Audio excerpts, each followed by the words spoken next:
डिहरी विधानसभा के इंद्रपुरी थाना अंतर्गत मीठोपुर में घटित 19 वर्षीय छात्रा मृतक नीतू कुमारी प्रकरण अब तक उलझी हुई पहेली बनी हुई है, क्योंकि पुलिस की आईने में रोहतास जिले की अग्रर थाना इसे प्रथम दृष्टया हत्या तो डीएसपी इसे प्रेम प्रसंग और आत्महत्या प्रतीत होना मान रहे हैं। ऐसे में पूर्व केंद्रीय मंत्री डॉक्टर कांति सिंह ने मीठोपुर गांव का दौरा किया और परिजनों से मिली। डॉक्टर कांति सिंह पुलिस पर लीपापोती करने का आरोप लगा रही हैं। इनके दौरे के दौरान राजद के अति पिछड़ा प्रकोष्ठ के प्रदेश महासचिव गुड्डू चंद्रवंशी एवं डिहरी नगर अध्यक्ष धनंजय सिंह साथ थे। बिहार साथी न्यूज से शमशेद खां की रिपोर्ट। यदि आप फेसबुक पर देख रहे हैं तो चैनल को फॉलो करें, यदि आप यूट्यूब पर देख रहे हैं तो चैनल को सब्सक्राइब कर बेल की घंटी दबा दें। आगे देखें पूर्व केंद्रीय मंत्री डॉक्टर कांति सिंह ने क्या कहा। बिहार साथी न्यूज से मैं शमशेद खां। अभी मैं मौजूद हूं पूर्व केंद्रीय मंत्री डॉक्टर कांति सिंह के पास।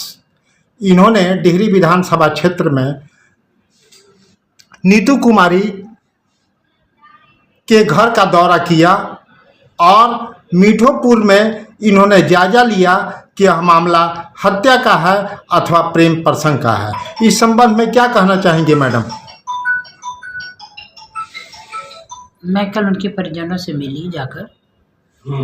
परिजन में उनकी माँ है, उनका बहनोई था, उसका भाई था, गांव के बगैर बहुत सारे लोग थे। लेकिन मैं उनके घर के अंदर जाकर के उसकी माँ से मिलने का काम की।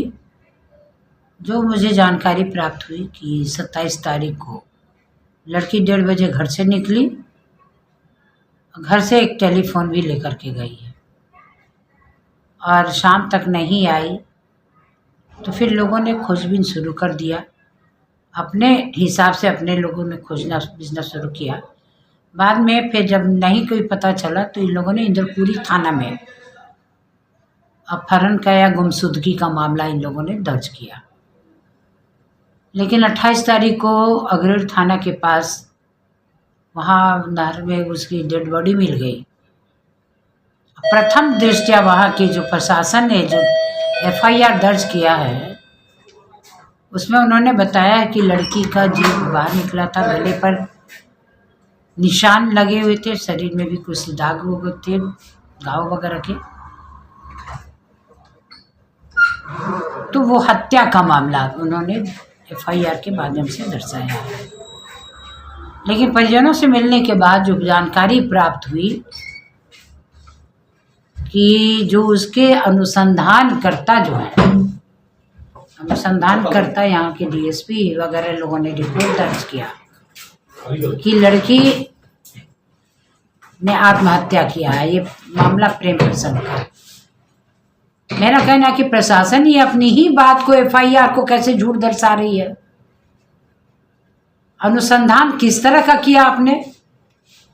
जहां प्रथम दृष्टया में थाना ने डेड बॉडी को देखा, देखने के बाद उसका जांच भी हुआ और उस जांच का अभी तक तो रिपोर्ट आई नहीं है कि उसकी हत्या कैसे हुई है। लेकिन उसके पहले ही लोगों ने बता दिया कि प्रेम प्रसंग का है, आत्महत्या की बात है। तो ये दो तरह का जो आ रही है बातें, तो प्रशासन के ही आपस में लिपापोती की मामला दिखाई दे रही है। अगर प्रेम प्रसंग का भी मामला है लेकिन आत्महत्या तो नहीं की है। अगर आत्महत्या की रहती तो जीभ बाहर नहीं निकला रहता, गले में दाग नहीं दिखाई देता, पोस्टमार्टम रिपोर्ट आपकी अभी तक कुछ पता नहीं चला। तो फिर इस तरह के कैसे अनुसंधान और कैसे आपने वहाँ से बुलेटिन आपने जारी कर दिया प्रशासन के माध्यम से कि ये प्रेम प्रसंग का मामला और हत्या का मामला, आत्महत्या का मामला है। तो मैं तो चाहूँगी कि इसकी उच्च स्तरीय जांच हो, दूध का दूध और पानी का पानी हो जाए। जो लड़का अरेस्ट हुआ है उससे भी अब कम से कम पूछा जाए, उसको दबाव बनाया जाए जिसके घर के परिजन के बीच से वो लड़की चली गई, अच्छी खासी लड़की थी, पढ़ाई कर रही थी, और प्रशासन इसी तरह की लिपापोती करेगी तो कोई भी बर्दाश्त नहीं करेगा। हम लोगों को जस्टिस चाहिए। और मेरा खास मकसद था घर के अंदर जा कर के बात करने का, यही मकसद था कि जो सही बात की जानकारी होगी तो मैं वो उस बात को रखूंगी। और मेरी गुजारिश है, सरकार से गुजारिश है कि इसकी उच्च स्तरीय जांच कराई जाए, और उच्च स्तरीय जांच करा करके न्याय मिले परिजनों को, और जिसने गलत किया है ऐसी उसको सजा दी जाए कि कम से कम दोबारा कोई भी इस धरती पर कोई व्यक्ति इस तरह के कुकर्म करने के पहले 10 बार सोचेगा कि हम ऐसा करें या ना करें।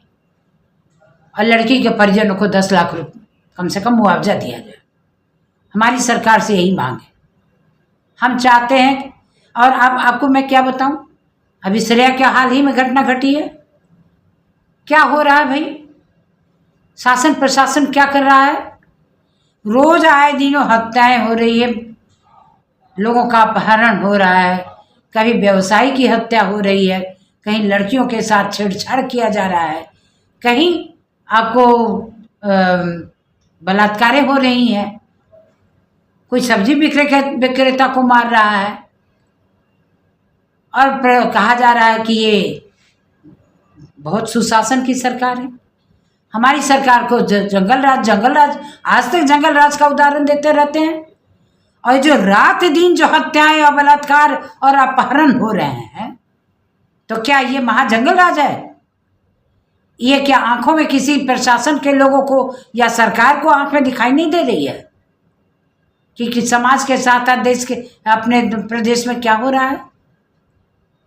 लगातार हर चीज का, जब से इस सरकार डबल इंजन की बनी है, देखिए कितना 11-12 पुलें टूट गई, धराशायी ताश के पत्तों के समान जैसे गिरते हैं उस तरह से पुल गिर रहे हैं।